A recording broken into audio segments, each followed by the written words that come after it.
Sir कुठले आरोपी आहे काय सांगणार सर आज? दिनांक 19/8/2026 रोजी आपल्या येरोडा पोलीस येथे एक तक्रार आले. त्यांनी तक्रार दिली की ट्रम्प टावरच्या समोर कल्याणनगर येथे एक माझ्या खिशातून जबरदस्तीने 2 इसम आले टू व्हीलरवरती आणि मला जबरदस्तीने धमकी दिली आणि माईकच्या हात घालून जबरदस्तीने माझे 15,100 रुपये सोबत त्याचं आधार कार्ड पण होतं. हा जबरदस्तीने माझी जबरी चोरी केलेली आहे. त्यामुळे आम्ही तात्काळ त्या ठिकाणी तक्रार नोंदवली.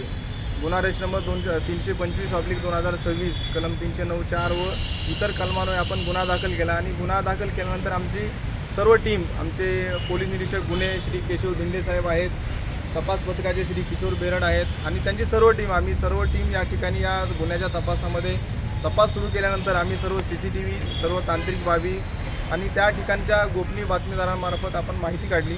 या सर्व तपासामध्ये आमच्या सर्व तपासाच्या टीमने साईनाथ मस्के आहे, अनिल मनाळकर आहे, यांनी विशेष मेहनत घेऊन CCTVचा मागोवा घेतला. एकूण 87 CCTV या आपल्या प्रकरणामध्ये आपण तपास केलेला आहे. या 87 CCTVचा मागोवा घेत शैलेश वाबळे यांना असं निदर्शनास आलं की हे रेकॉर्डवरचे गुन्हेगार आहेत. मग या रेकॉर्डवरच्या गुन्हेगारांचं रेकॉर्ड कुठे आहे अभिलेख तपासला असतं ते हडपसर पोलीस स्टेशनच्या रेकॉर्डवरती हे गुन्हेगार मिळून आले.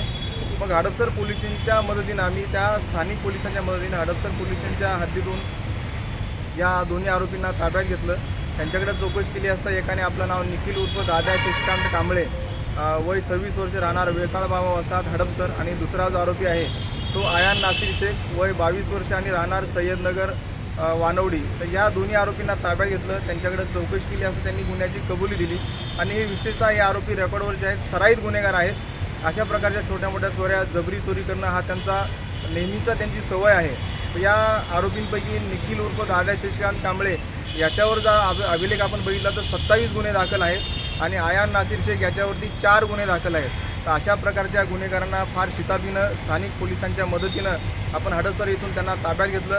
ताब्यात घेतल्यानंतर आपण त्यांच्याकडून या गुन्ह्यातील मुद्देमाल, हा गुन्हा करताना आपण वापरलेली मोटरसायकल या ठिकाणी जप्त केलेली आहे आणि असा एकूण 60,000 रुपयाचा मुद्देमाल जप्त केलेला आहे. आणि विशेषतः या गुन्ह्याचं वैशिष्ट्य म्हणजे आपण जर पाहिलं असेल तर या CCTVमध्ये अवघ्या 15 ते 20 सेकंदामध्ये त्यांनी ही चोरी केलेली आहे. एखाद्या अनोळखी इसमाला रस्त्यानं चालत 15 ते 20 सेकंदामध्ये त्याच्या खिशातून जबरदस्तीने पैसे काढून घेण्यामध्ये त्यांचा हातखंडा आहे. अशा प्रकारचे सराईत गुन्हेगार आहेत आणि या ठिकाणी त्यांना पकडण्यामध्ये आमच्या या येरोडा पोलीस स्टेशनच्या टीमला यश मिळालेलं आहे.